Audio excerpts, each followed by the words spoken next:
Welcome to today's special story on our channel. This is not just an ordinary tale, but an emotional journey of a black single dad. A man who missed the most important job interview of his life just to help a stranger. What he didn't expect was that this seemingly foolish choice would open a brand new door. The woman he helped turned out to be a millionaire CEO, and that fateful encounter changed his life forever.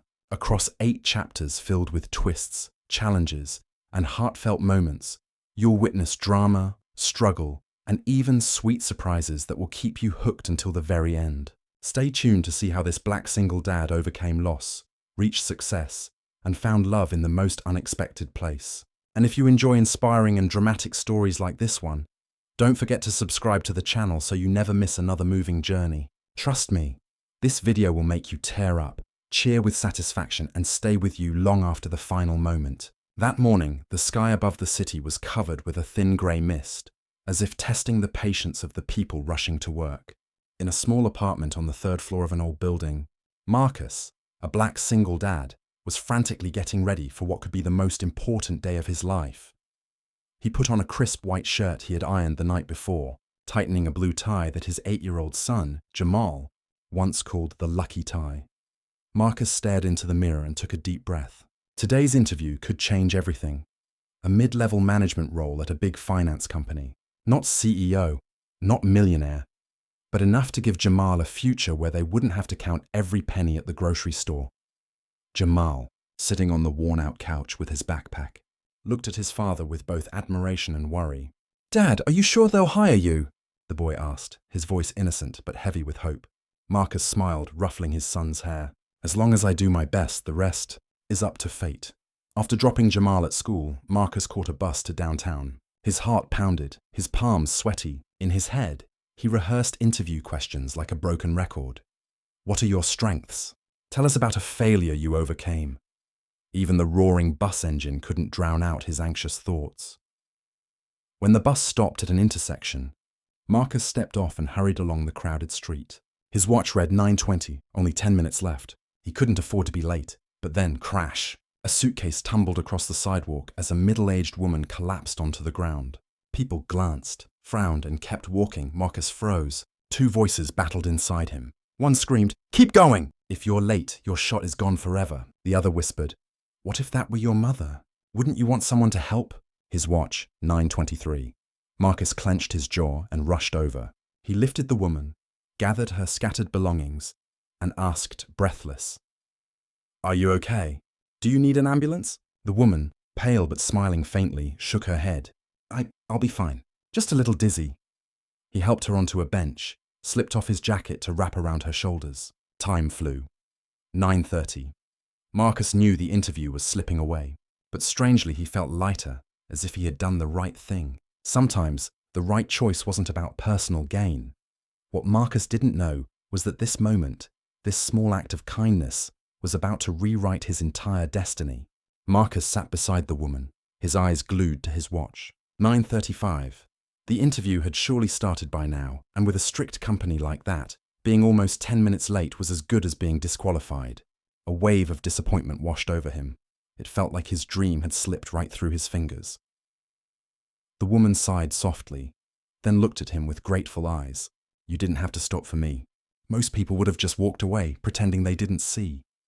Marcus let out a dry chuckle, tinged with irony. "Well, I guess they probably had more important interviews to get to, while I just officially lost mine." Her brows furrowed. You had an interview?" "Yeah," Marcus admitted with a forced smile. "My dream job, but now, it's gone." He started to stand, but the woman grasped his hand, weakly, yet firmly. "Thank you, really. Not everyone would throw away their own chance for a stranger." Marcus froze. He wanted to brush it off, but her words hit harder than he expected. He thought of Jamal, the cramped little apartment, the sleepless nights over tuition money, everything he had pinned on this interview. Gone, all because of something as simple as kindness.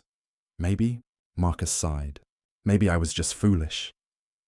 "No," she shook her head, her eyes shining with a quiet strength. "You've proven something money can't buy, compassion. Do you know how many wealthy people wouldn't even stop for a single minute?" Marcus forced a smile, but her words stirred something deep inside him. Little did he know. They weren't just words of comfort. They were foreshadowing. The woman reached into her purse, pulled out a business card, and handed it to him. "If you ever need help someday, call me." Marcus glanced down. The name printed in bold letters nearly made him blink in disbelief. Clara Thompson, CEO, Thompson Enterprises. He blinked, wondering if he had read it wrong. Clara Thompson. He had seen that name in newspapers before. One of the city's most powerful female CEOs, running a multi-million-dollar empire. And now, she was sitting right here, a millionaire CEO? This woman. And I just helped her? Marcus slipped the card into his pocket, not daring to hope. All he knew was that his interview was gone, and his life felt stuck at square one. He rose, gave her a polite nod, and walked away with a heavy heart. He had no idea that this act of kindness would soon ignite a brand new chapter in his life. Marcus walked down the street, each step heavy as if weighted with stones. The business card in his pocket burned like fire, reminding him of an opportunity that had brushed past, but not the one he wanted.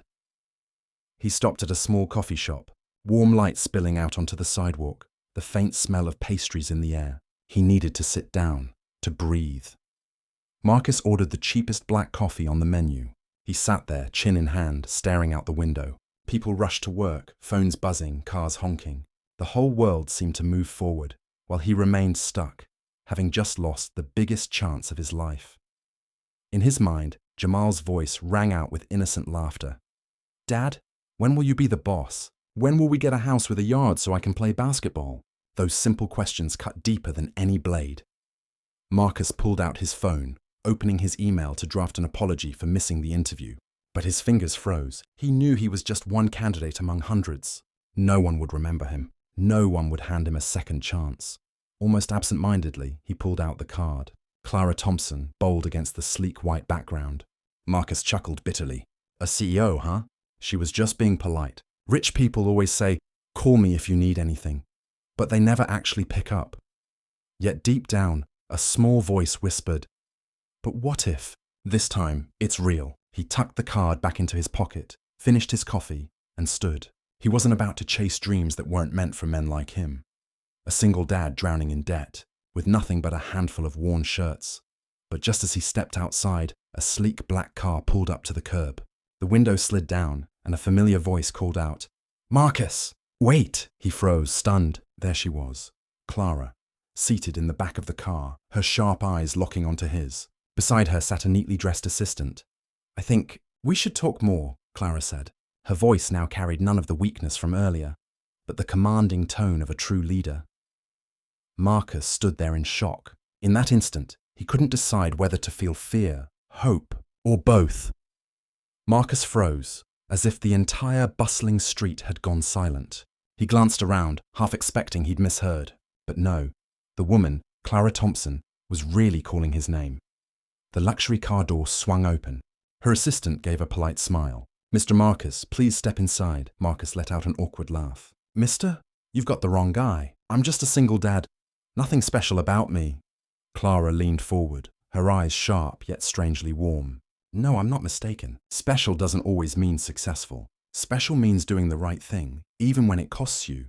Marcus hesitated, his heart pounding. Part of him wanted to walk away. This sounded too surreal.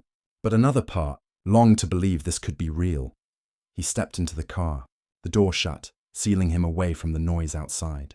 Inside, it was quiet, luxurious. The faint smell of leather filling the space, so foreign it made Marcus feel out of place. Clara studied him, lips curving into a refined smile. "Marcus, I keep my word. You saved me this morning, but more importantly, you showed me something my company desperately lacks: compassion. And I believe a man like you can do far more than you think." Marcus stayed silent, torn between disbelief and curiosity. Before he could respond, Clara gestured. Her assistant handed him an envelope. Inside was an invitation. Thompson Enterprises Executive Leadership Conference. "This is your second chance. If you've got the courage, show up. I want to see who you really are," Clara said, her voice edged with challenge. Marcus gripped the ticket, his heart racing. This wasn't a fantasy. This was a direct invitation from one of the city's most powerful CEOs. But he also knew stepping into her world meant walking into a ruthless arena, where kindness alone might not be enough to survive. As he gazed out the window at the rushing crowds, Marcus knew one thing. From this moment on, his life would never be the same. That night, Marcus tossed and turned on the worn-out bed in his tiny apartment. The ceiling cracked above him, pipes dripping in slow, steady beats. Jamal was fast asleep, clutching his tattered teddy bear, his innocent face making Marcus feel even more guilty. On the rickety wooden table beside the bed lay the envelope. Clara's invitation glowed faintly under the dim light, as if taunting him. Dare or don't dare, Marcus sighed. Inside his mind, a fierce debate raged. Who are you kidding? You're just a broke single dad, drowning in debt. You think you belong at some executive leadership conference.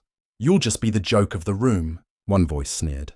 But another whispered, second chances don't just come along. If you don't try, you'll regret it for the rest of your life. He sat up, walked to the table, and picked up the ticket. Thick, expensive paper, embossed ink. Everything about it screamed that this was real. What had Clara seen in him? Why give him this chance? Marcus let out a bitter laugh. He thought of all the times he'd been rejected for jobs. Not enough management experience. Not the right cultural fit. Compassion had never paid the bills, never given Jamal a decent home. But maybe this time would be different. Maybe this time kindness could become strength. He glanced at his sleeping son and whispered, Son, maybe I have to try. For me, for you, for our future. Outside the window, the streetlight flickered, as if signaling that Marcus's real journey had only just begun. The next morning, Marcus put on the same crisp white shirt, ironed so sharply that every crease screamed, I tried my best. He tightened the blue tie, yes, the so-called lucky tie Jamal had once named. His son stood at the door, waving cheerfully. Dad, this time make sure you win. Marcus smiled, though inside he felt a storm. Win what exactly? This wasn't a basketball game like Jamal thought. This was the arena of $1,000 suits, luxury cars, and conversations filled with millions and billions. And him, just a single dad in worn-out shoes. The conference venue rose like a glass fortress. Bright signs, confident faces. Marcus stepped into the lobby, and it was like walking into another world. Men and women in sleek suits, glittering watches, sipping champagne while tossing around words like million-dollar deal, market restructuring, and global strategy. Marcus tried to keep walking straight, but eyes flicked toward him. Curious, judgmental, whispers rippled. Who's that? Doesn't look like he belongs here. Maybe a staff member? But why the suit? He took a deep breath. Stay calm, Marcus. You're here to learn, not to prove you belong. Just then, a receptionist approached him politely. Excuse me, sir, are you Marcus? Here's your exclusive badge. Marcus blinked in shock. A gleaming silver pass. His name printed clearly. Marcus Johnson, guest of CEO Clara Thompson. The atmosphere around him shifted instantly. Doubtful stares turned into wide-eyed surprise. Someone nearly dropped their drink at the mention of Clara's name. Marcus clutched the badge, his heart pounding in his throat. From this moment on, no one would look at him as just a single dad anymore. But he also sensed, with this recognition came challenges he had never dared to imagine.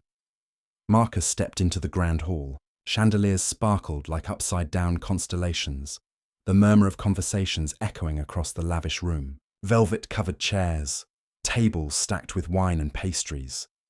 It was opulence so overwhelming he felt like he'd stumbled into a movie about the ultra-rich. He clutched his badge like a lifeline, moving slowly, carefully, trying to avoid the piercing stares of the confident, arrogant faces around him. But that very attempt at blending in only made him stand out, and not in a good way. A silver-haired man in a tailored Italian suit gave Marcus a once-over, then chuckled mockingly. Guest of Clara, since when did she start inviting outsiders like this? His laughter drew a few snickers from the crowd. Marcus felt heat rush to his face. He wanted to fire back, but the words caught in his throat. He knew one wrong sentence could turn him into a complete joke. Then, suddenly, the room fell silent. Every head turned toward the grand doors as Clara Thompson entered. She wore a simple black dress, yet carried it with such commanding presence, it felt as though the room itself existed for her. Marcus froze, his heart pounding. This was no longer the fragile woman he'd helped off the sidewalk yesterday. This was Clara Thompson, the millionaire CEO, a living symbol of power. Her gaze swept across the hall before landing directly on Marcus. A faint, knowing smile tugged at her lips. No fanfare, no theatrics, just a subtle nod. Yet it was enough to stir murmurs across the room. So he really is her guest, someone whispered. Marcus tightened his fist. In that instant he realized there would be no fading into the background. The spotlight had found him, and Clara, in her own way, had just pushed him straight into the storm. Clara stepped onto the stage, adjusted the microphone. The hall fell silent. Lights focused, every eye on her. She spoke of the future of business, of social responsibility, of human values being greater than profit. Her words were sharp, her voice powerful, like a wave sweeping away all doubt. Marcus sat at the back row, heart pounding. He still felt out of place, yet strangely captivated. No one ever talked about compassion at a business conference, and yet here was Clara, declaring it boldly before hundreds of powerful figures. Suddenly, a man's voice cut in, dripping with mockery. "Excuse me, but does anyone really believe compassion can generate profit? This is business, not charity," the room buzzed. Marcus glanced toward the source, the silver-haired man who had mocked him earlier. Clara smirked, calm as ever. "A good question, and I happen to have an example right here." Her gaze swept the hall, then landed squarely on Marcus. "This is Marcus Johnson, a man whose name I didn't even know yesterday, but he chose to help me instead of chasing his own gain. And I believe a company without people like him is a company doomed to collapse." The hall erupted. Whispers and murmurs spread like wildfire. Dozens of eyes locked on Marcus. Stunned, skeptical, even scornful. He sat frozen, heart thundering. Clara pressed on, her tone unshakable. "I believe compassion isn't just a virtue, it's a strength. And today, I want Marcus to stay, to join us, to prove that sometimes one small act can change an entire business." Marcus felt his ears burn. He hadn't signed up for this. Yesterday, he was just a single dad hunting for a job. Now, in front of hundreds of executives, Clara had thrown him into the spotlight. Scattered applause broke out, growing louder. But among the claps were sharp, icy stares, as if to say, "You don't belong here, and we'll make sure you know it." Marcus drew a deep breath. He understood now. The game of power had just begun, and there was no turning back. After Clara's speech, the hall filled again with applause, but Marcus knew. Behind the clapping hands were eyes sharp as knives. He could feel it. Most of the room did not welcome him. An attendant led Marcus to a table near the stage. He sat, forcing himself to stay calm. In front of him sparkled crystal glasses, dishes so elegant he couldn't even name them. When was the last time he'd had a real dinner? He honestly couldn't remember. The silver-haired man from earlier approached, a glass of wine in hand. He sat across from Marcus, his expression openly challenging. "Well, well, Marcus Johnson," he said, dragging the name with mocking emphasis. "You're quite lucky to have Clara's favor. But do you know this place isn't meant for people like you?" Marcus clenched his fists under the table, anger rising, but he held it back. He couldn't afford to slip. "I know I don't belong here," Marcus replied slowly, firmly. "But that doesn't mean I have nothing to learn, or nothing to contribute." The man snorted, as if Marcus had told the funniest joke of the evening. "Contribute? Son, here everything is counted in millions. One small mistake can sink an entire company. Do you think compassion signs contracts or pays dividends?" Marcus stayed silent. Questions stormed in his head. Am I truly foolish to be here? Or is this my chance to prove that compassion and kindness are worth as much as profit? Before he could answer, a female voice cut in from behind. "He's only half right." Marcus turned. A young woman in a sharp business suit, eyes bright and piercing. She pulled up a chair beside him, extending her hand. "I'm Evelyn. I work for Thompson Enterprises too. And trust me, Marcus, not everyone here wants you to fail." Marcus shook her hand, stunned yet wary. Inside, a strange feeling stirred. Maybe Clara wasn't the only one watching him. And maybe his presence here had set off a chain of events he wasn't remotely prepared for. Evelyn sat down beside Marcus, her smile warm yet edged with something harder to read. For the first time that evening, Marcus felt a flicker of relief. At least one face wasn't looking at him with contempt. "Don't let his words get to you," Evelyn said, nodding toward the silver-haired man, now bragging loudly to another group. "He's famous for talking down to people, but trust me, all that arrogance is just a mask for his insecurity." Marcus raised an eyebrow, half skeptical. "And what about you? Do you think I belong in this world?" Evelyn leaned forward, her eyes sharp with curiosity. almost daring. To be honest, Marcus, you're an anomaly. No Ivy League degree, no Wall Street résumé, no wealthy family name. Everyone else here has at least one of those badges. You? Just a single dad, no pedigree, no power. And that's exactly why Clara noticed you. Her words were oddly comforting, but the weight on Marcus's chest only grew heavier. And if I fail, then I'm a joke, and Clara looks like a fool for picking me. Evelyn smirked faintly. Maybe, but you're forgetting something, Marcus. In this world, no one waits for you to succeed. They want you to fail. That way, they get an excuse to take Clara down with you. Marcus stiffened. He looked around the room. Fake handshakes, half smiles, eyes that measured every move. Suddenly it hit him. He wasn't just an outsider. He was a pawn in a game of power where no one had bothered to explain the rules. Evelyn lowered her voice, almost a whisper. If you really want to survive here, remember this. Never fully trust anyone, not even me. Then she raised her glass, clinking it softly against his, her smile cutting like a blade. Marcus lifted his own glass, clinked back, and felt a chill crawl through him. He couldn't tell if Evelyn had just warned him, or confessed that she too was playing both sides. When the buzz of the hall finally settled, Marcus slipped away from the table. He needed air, needed to escape the stares that felt like needles pricking his skin. As he stepped into the corridor, a familiar voice called out, "You run away quickly." Marcus turned. Clara stood there, not the commanding speaker from the stage, but a woman calm, confident, eyes still sharp as steel. "I just needed some air," Marcus muttered awkwardly. Clara walked closer, her heels clicking steadily on the marble floor. "Marcus, I didn't bring you here to make you comfortable. I brought you here to make them uncomfortable." Marcus blinked. "Sorry, what?" Clara's lips curved into a faint, cool smile.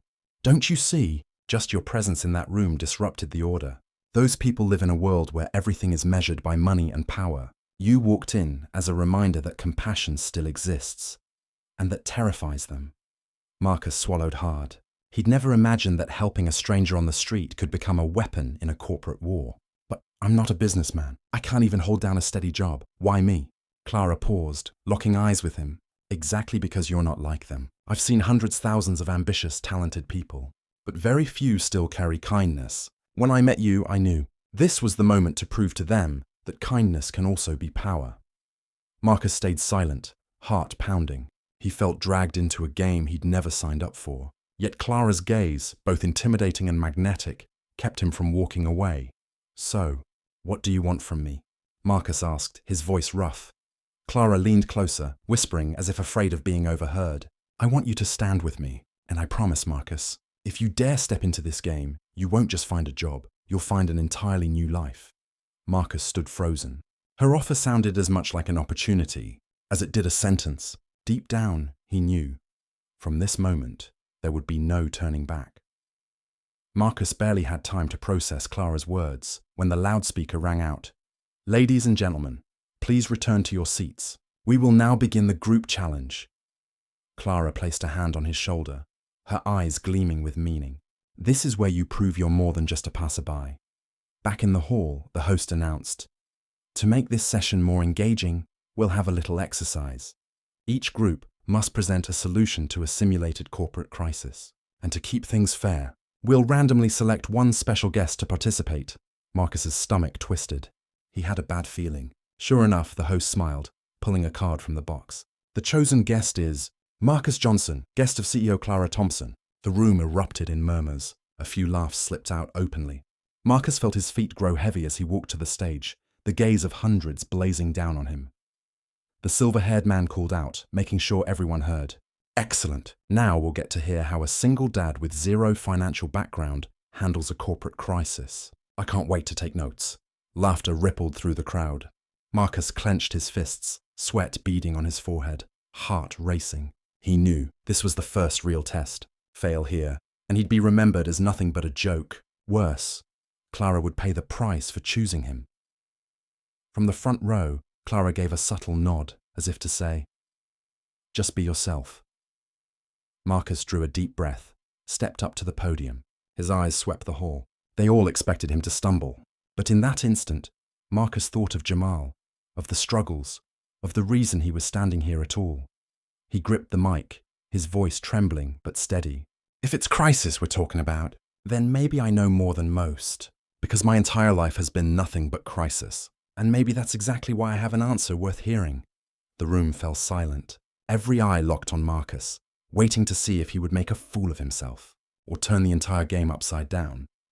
Marcus drew a deep breath. The hall was silent, save for the pounding of his own heart. Dozens of eyes pierced him, smiles waiting for him to stumble. Pressure so heavy it felt suffocating. On the screen behind him flashed the crisis scenario. A major tech company faces a customer data breach. Stock plunges, media outrage, public trust collapsing. Marcus let out a dry chuckle. A thought sparked in his mind. A data breach? For them it's a disaster. For me, losing trust, that's the real crisis. He tightened his grip on the mic, voice shaky but clear. I don't have an MBA. I've never run a corporation. But I know this. Crisis isn't just about numbers. It's about people. When trust is gone, every balance sheet becomes meaningless. A ripple of murmurs. Marcus pressed on, his voice stronger now. If it were me, I wouldn't start with high-priced lawyers or PR spin campaigns. I'd step forward, admit the mistake, and apologize directly to customers. Because people can forgive mistakes. What they never forgive is a lie. The room stirred. Some frowned, but others looked startled, even nodding. Marcus paused, then raised his gaze to meet the crowd. I'm a single dad. I promised my son I'd always tell him the truth, even when it hurt, and I believe companies should live by the same rule, honesty and people over profit.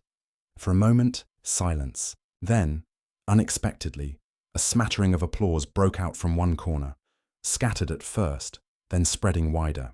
Clara, seated in the front row, tilted her head with the faintest smile. Meanwhile, the silver-haired man looked as though he'd swallowed something bitter.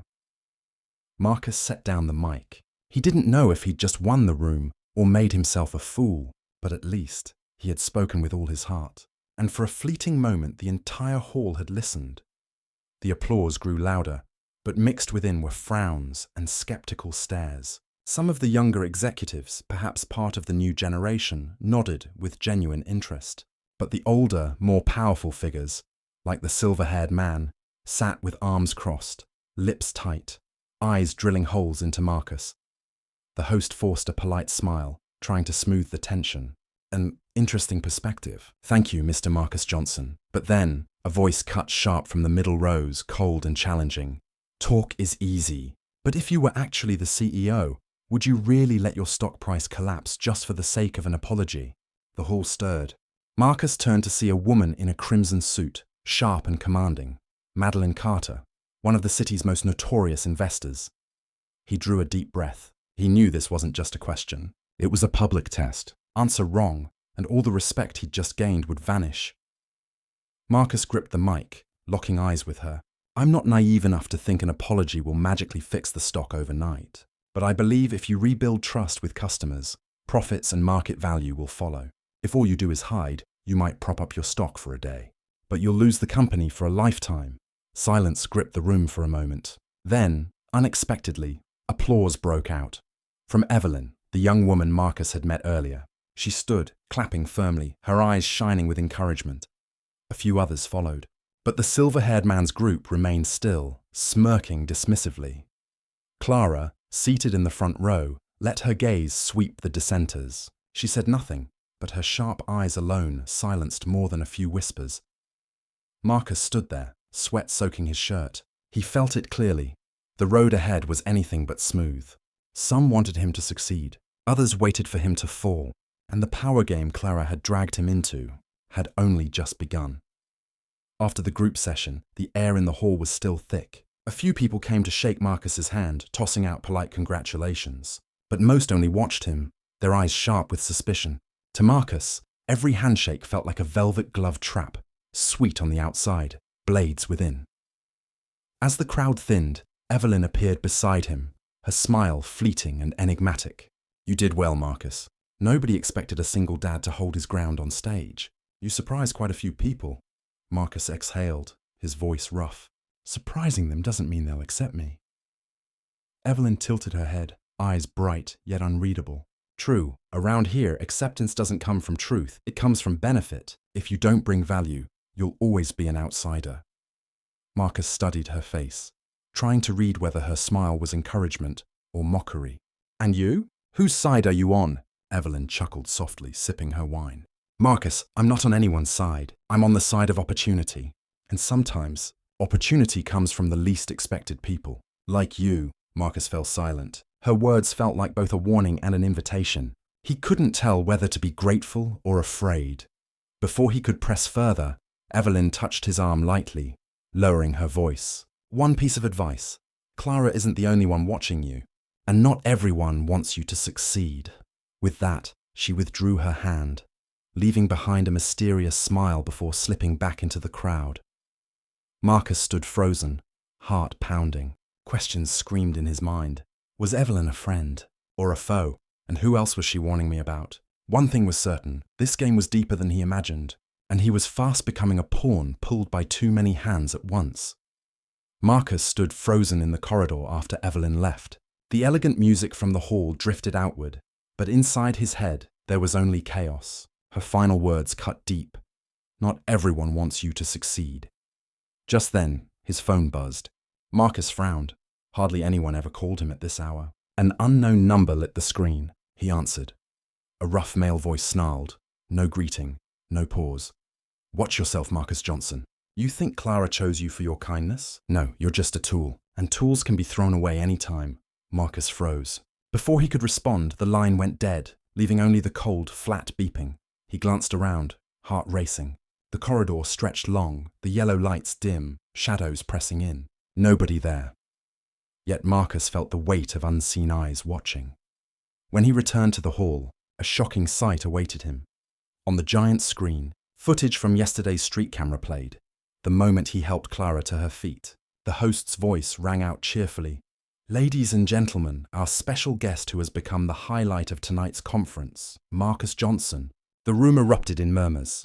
Some clapped politely, but laughter laced the applause. And in the second row, the silver-haired man sat with arms crossed, lips curled into a predatory smile. Cold sweat traced Marcus's spine. He knew then, he was no longer just an outsider. He had been dragged into the very center of the storm. And this game of power would devour him whole if he didn't find a way to fight back. Marcus barely had time to steady himself when a group of 3 men blocked his path. Leading them was none other than the silver-haired man, his eyes glittering with cruel amusement. Well, well. The new star of the night, he drawled loudly, making sure those nearby could hear. The hero of compassion, impressive. For an unemployed single dad. The men with him chuckled. One even raised his glass mockingly, as if in a toast. Marcus clenched his fists, forcing calm. He knew, if he lost his temper, they'd win. What do you want from me? Marcus asked, his voice low, steady. The silver-haired man narrowed his eyes. Want? I just want you to remember this place isn't for charity cases Clara drags in. She may have brought you here, but this world will chew you up and spit you out. Marcus was about to reply when a female voice cut through. Funny. I thought leadership conferences were for new ideas, not playground bullying. They all turned. Evelyn. She stepped forward, her smile sharp, her eyes challenging. If a man like Marcus scares you this much, maybe that fear says more than anything else, she said slowly. The air thickened. The silver-haired man stiffened, then let out a loud laugh, forced, brittle. He clinked his glass with a sharp ping before walking off, leaving behind a threat disguised as a joke. We'll see. Don't think a few claps will save you from the truth. Marcus exhaled shakily, heart still pounding. Evelyn leaned closer, her voice low. See, I told you. They won't sit still. From now on, every step you take will be under a microscope. Marcus nodded faintly. He understood now. This wasn't just a conference. It was a battlefield, and he had just been thrust into the center of it. Marcus slipped away from the tense hallway and found a quiet corner by the balcony. He took a long breath. The city lights glittered outside, towers rising like giants, brilliant yet alien. Moments later, Clara appeared. She walked gracefully, yet her presence made the air feel heavier. Marcus glanced at her, trying to hide his exhaustion. You know something? Marcus sighed. I've never felt so small. To them, I'm not a person, just entertainment. I don't know how long I can stand this. Clara studied him for a moment, her eyes sharp, then spoke, calm but firm. Marcus, I didn't choose you because you're perfect. I chose you because you're different. They're all copies of each other, Same degrees, same thinking, same ambition. You are not. You represent something they can't buy with money. Marcus frowned. But if all I have is kindness, is that enough? In this world, people live on power and wealth. Clara stepped closer, determination flashing in her gaze. No, kindness alone isn't enough, but kindness combined with courage can change the game. And you, Marcus, have both. I saw it yesterday when you lifted me up without knowing who I was. Marcus said nothing. Her words cut into his deepest doubts, but also sparked a glimmer of hope. Clara placed a hand on his shoulder. I won't promise this path will be easy, but I promise if you stand tall, I'll stand with you. If you fall, they won't just crush you, Marcus. They'll crush me too, so think carefully. Do you want to step back, or dare to step forward? Marcus looked out at the blazing city. Jamal's face flashed in his mind. Stepping back meant a life of the same old struggles. Stepping forward meant risking everything. But it was his only shot at change. He clenched his fist, breathing deep.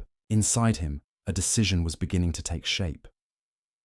When Marcus and Clara re-entered the hall, the atmosphere had shifted. Conversations hushed, eyes turned, waiting for the next act of the drama. On stage, the host beamed. Ladies and gentlemen, to close today's session, we'll run a live simulation. Each table must propose an investment solution for a potential project. And this time we've decided to let our special guest Marcus Johnson lead one group. The room erupted with whispers. Some laughed, others leaned back smirking. Marcus felt his stomach drop. Lead a group? He barely knew the jargon, let alone how to argue investment strategy against seasoned professionals. From the front row, Clara's gaze was calm, as if everything was planned. Across the room, Evelyn gave a subtle nod, her smile sharp and unreadable. Marcus was led to a table where three others sat, a young woman with a cold, precise expression, a sharply dressed Asian man, and, of course, the silver-haired rival. The man sneered. Well, here we are again. Lucky me, getting investment advice from an unemployed single dad. Marcus sat, inhaling slowly. The screen flashed the simulation. Build a high-tech hospital chain, requiring $500 million investment. He nearly reeled, but then Clara's words echoed. Kindness and courage. He thought of Jamal, of endless waits at public clinics, of tired faces in overcrowded waiting rooms. Marcus raised his head, speaking slowly but firmly. If this is truly an investment, I'm not looking at numbers first. I want to know, who will this hospital serve? The wealthy or families like mine and my sons? The table froze. The silver-haired man scoffed. We're not running a charity, Johnson. This is business. Marcus met his gaze, voice steady. I know, but business that forgets people eventually collapses. A hospital serving only the rich will never build lasting trust. I'd invest, but only if at least 30% of services are reserved for middle-income families. Otherwise, it's just a sandcastle waiting to fall. The tension at the table tightened like a wire. The others sat in thought. The host smiled slyly. Ladies and gentlemen, it seems Marcus's group is already in quite the debate. Marcus knew then, this wasn't just a simulation. This was a battlefield, and everyone was watching to see if he would rise, or be crushed before the game even began. The table fell silent after Marcus's proposal. The young woman, face like ice, snapped, You sound like a social activist, not an investor. Who would put money into a project where profits are cut from the start? The Asian man adjusted his glasses, speaking more calmly but still sharp. Marcus, your idea sounds noble, but we're talking about $500 million. Numbers don't care about compassion. They care about returns. Sweat beaded at Marcus's neck, but he refused to back down. Planting his hands on the table, he met each gaze head-on. You're all thinking short-term. Sure, a hospital for the rich will attract clients, but it'll also become a symbol of injustice. And when the scandal breaks, and it will, the losses will be 10 times greater than the profits you're trying to protect. The silver-haired man burst out laughing, dripping with mockery. You think the poor will create a scandal? They don't have a voice. Marcus's voice cut sharp, steady. You're wrong. In the age of social media, everyone has a voice. And when a family loses someone because they couldn't afford your hospital, that story will spread worldwide overnight. Then forget profits. You'll be begging just to keep the company alive. Silence. The young woman frowned. The Asian man nodded thoughtfully, clearly considering. From across the room, Evelyn watched quietly, eyes gleaming, lips curled in that unreadable smile. Clara sat still, observing, as if waiting to see how Marcus would hold his own. At last, the Asian man spoke. He has a point. Community trust is an intangible asset, but it's the most durable one. I side with Marcus. If this project doesn't include access for middle-income families, it has no future. The young woman shot Marcus a reluctant glance, then gave a curt nod. The silver-haired man huffed in disdain, but he no longer controlled the table. Marcus exhaled. He didn't know if this was a true victory, but he had held his ground and made them listen. The hall buzzed as the host announced it was nearly time for each group to present their solutions. Marcus knew this small battle was just the beginning. Ahead lay the real test, before the entire hall, and in that arena, mistakes were not an option. The hall buzzed as the host invited each group to present their solutions. Marcus's hands were icy cold, but there was no turning back. At his table, the silver-haired man smirked, while the young woman and the Asian man sat composed, ready for the spotlight. When their group's name was called, Marcus rose. Stage lights blinded him, hundreds of eyes locked on him. His heartbeat thundered like war drums. The silver-haired man moved as if to take the lead, but the host cut in. The designated leader for this group, by draw, is Marcus Johnson. Murmurs swept the room. A few chuckled, others folded their arms, waiting for the circus act. Marcus stepped to the mic. His throat was dry, but he thought of Jamal, of overcrowded clinics, of Clara's words, kindness and courage. He inhaled deeply, then began. When people think of investing $500 million in a hospital chain, most look straight at profits. But I want to ask a simple question. Who is the hospital for? The hall fell silent. Marcus pressed on, his voice gaining strength. If it only serves the wealthy, yes, it will profit fast, but sooner or later, it will become a symbol of injustice. And when society turns its back, when social media erupts, no amount of profit will save it. He paused, then spoke each word with weight. We propose at least 30% of services dedicated to middle-class families and ordinary people. That is not cutting profits, it is investing in trust. And trust, once built, creates value more enduring than any dividend. The hall stirred again. Some nodded, others frowned. But clearly, Marcus had forced everyone to listen.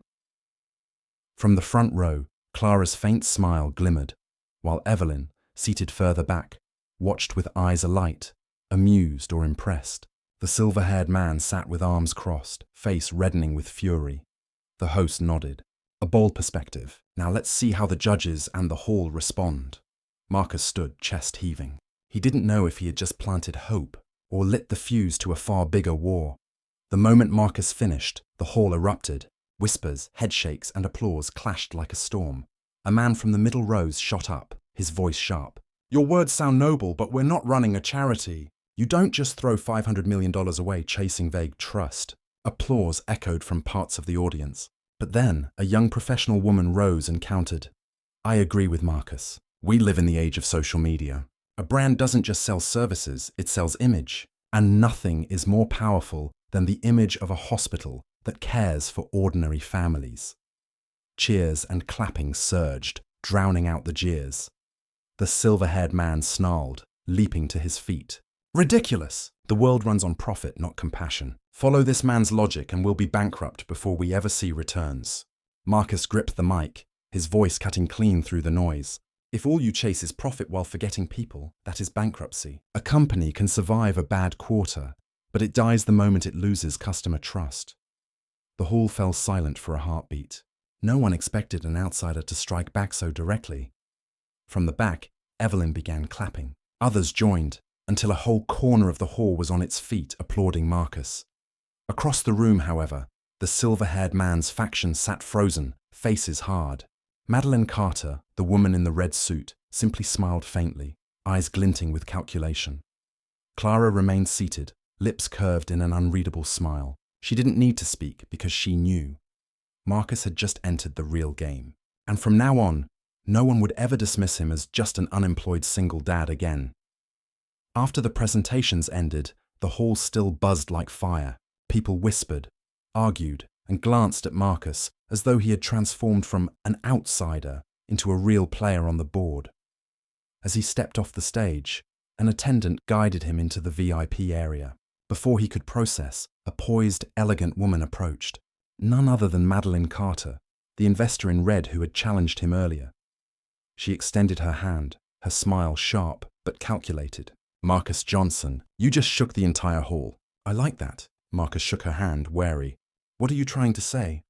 Madeleine sat gracefully, her gaze never leaving him. I think you have potential. No experience, true, but you have what they lack. A story. People can argue about profits, but they can't ignore a man who stands for trust. If you partner with me, I can make your name known across the city. Marcus frowned. Partner, how? Madeleine sipped her wine, her smile cool. You'll represent a project I'm about to launch. I'll handle the financing. You'll be the face, the symbol. They'll call you the single dad who changed the game. In return, you simply follow the plan I set. A chill ran down Marcus's spine. This was a massive opportunity, but also a gilded trap. He would become a pawn in Madeleine's hands, a story for her to exploit. Across the room, he caught Clara watching him, her sharp gaze like a warning. Be careful. This is where you choose your path. Marcus sat there, torn between two pressures, the chance to skyrocket overnight, or loyalty to the woman who had pulled him into this storm. He realized the choice ahead could define his entire future, and no path was safe. Marcus sat across from Madeleine, the air heavy. The soft music in the VIP lounge did nothing to ease the pressure crushing his chest. Madeleine fixed him with razor-sharp eyes. You have a golden chance, Marcus. Don't waste it on blind loyalty. Clara brought you here, yes, but she's using you as a pawn to make her point. Me? I can make you someone who truly holds power. Marcus clenched his fist under the table.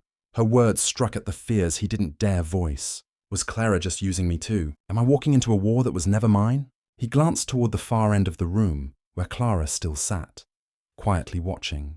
Her faint smile gave nothing away. Only her steady gaze seemed to ask, which path will you choose? Marcus turned back to Madeleine. She leaned in, whispering, I'll give you 48 hours. Say yes, and you'll have everything. Money, fame, position. Say no. She left the words hanging, but her smirk filled in the rest. Marcus rose, heart pounding.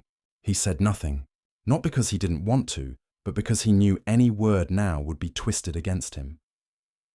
Out in the corridor, he lifted his eyes to the city lights glittering beyond the glass. Two voices echoed in his mind, Clara's, kindness and courage, Madeleine's, power and opportunity.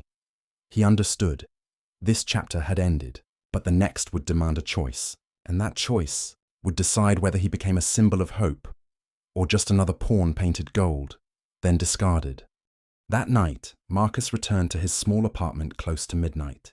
The hallway lights flickered weakly, his footsteps echoing in the silence. When he opened the door, he found Jamal asleep on the couch, school books scattered across the floor. Marcus smiled softly, picking up the notebook and placing it on the table, then pulling a blanket over his son. But as he looked at Jamal's young face, his chest tightened. In that moment, Marcus realized all the storms out there, all the so-called power games, meant nothing if Jamal didn't have a better future. He sat beside his son, whispering, I don't know if I'm doing this right, Jamal, but I know one thing. I have to try. Not for me, but for you. Suddenly Jamal stirred, eyes half open, voice groggy. Dad, you're home? Did you win? Marcus blinked, then chuckled softly. The question was so simple, yet it cut to the heart of everything tearing him apart. He ruffled his son's hair, answering gently, I don't know if I've won yet, but I haven't given up. And sometimes, Jamal, not giving up is already a kind of victory. Jamal nodded sleepily, drifting back into dreams. Marcus sat quietly, eyes fixed on the window. The city lights glittered beyond, reminding him the battle was still waiting. But at least now, he knew the truth. He wasn't fighting for power or fame. He was fighting for his son and for every family like theirs, forgotten on the sidelines. The next morning, Marcus woke with a pounding headache. It was only 6 a.m., Jamal still asleep. He brewed a weak cup of coffee, hoping to wash away the fatigue from the night before. As he set the mug down, a sharp knock echoed at the door. Marcus frowned. Who could be visiting this early? He opened it to find a man in a crisp black suit, face stern and unreadable. The stranger handed Marcus a white envelope, speaking only briefly. Mr. Johnson, this is an invitation. Consider it carefully. Before Marcus could respond, the man turned and vanished down the hall. Inside the envelope lay an elegant card, letters embossed in silver. Invitation to the private dinner of the Strategic Investors Council. Time: 8 p.m. tonight. Location: Crown Imperial Hotel, Sapphire Room. Requirement: attend alone.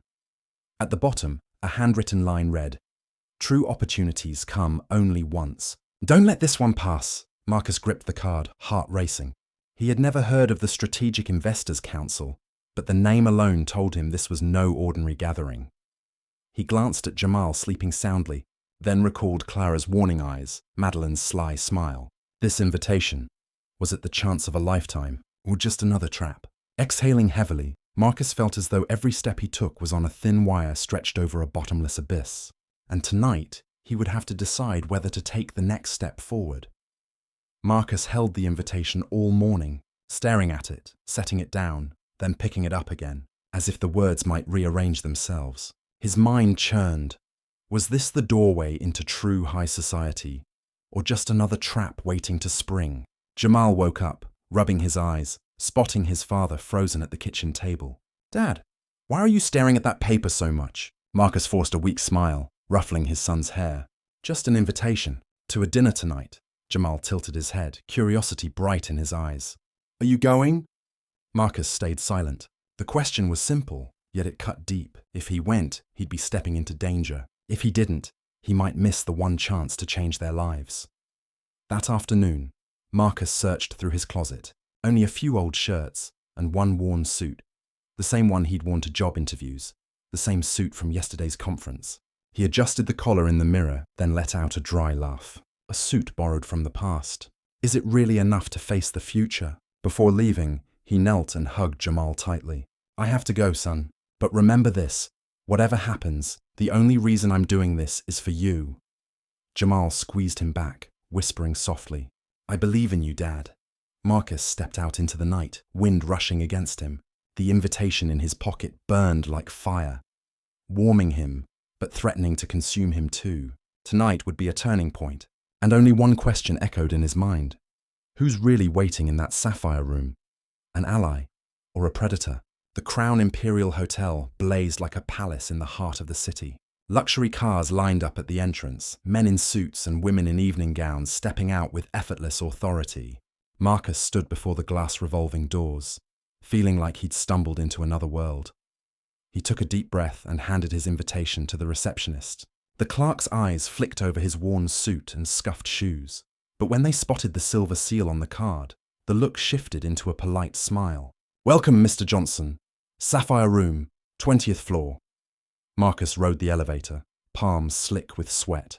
When the doors opened, a red-carpeted hallway stretched before him, glittering under crystal chandeliers. But what stopped him cold wasn't the grandeur. It was the figure waiting outside the Sapphire Room. Evelyn. She wore a sleek black dress, her face sharp, her eyes half smiling, half mocking.